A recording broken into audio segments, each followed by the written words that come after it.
Hello everyone and welcome to this new video tutorial. In this video guys, I'm going to show you how you could add a currency to a value in an Excel file.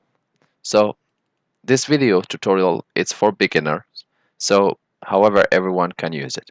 So the easiest way is to go to home, to open your file, to go to home and to click on the currency value here, and you select more functions and you select the symbol of your currency, or you type three letters of your currency and you select the one which will be used.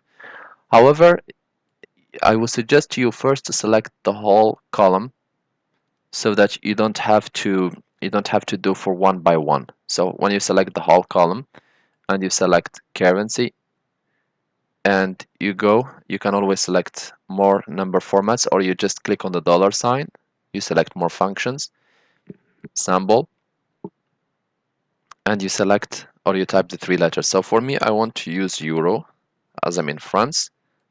There we go. And here you can select also the decimal places. So you can select 2, 4, 5, as much as decimals you want. You click OK, and this will be applied to the whole column. So now I will try to type certain values, and as you can see, the currency sign is being added automatically.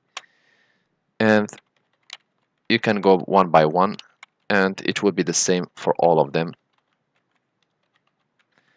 The second thing which you can also do is when you want to update the currencies, let's say you have selected the wrong currencies, you don't have to delete everything. You just select the whole column and you click on the sign of the currency which you want and you select one. If it's not visible on the few choices, then you can go to more accounting formats. So for now, I select English pound and automatically it will switch for me to English pound.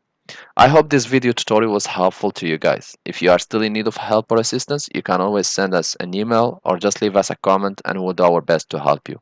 If you would like, or if you like this video, you can always press like or dislike. And if you would like, you can also share with your friends, or you can also subscribe to get our latest videos. Thank you for watching and talk to you soon in a new video tutorial.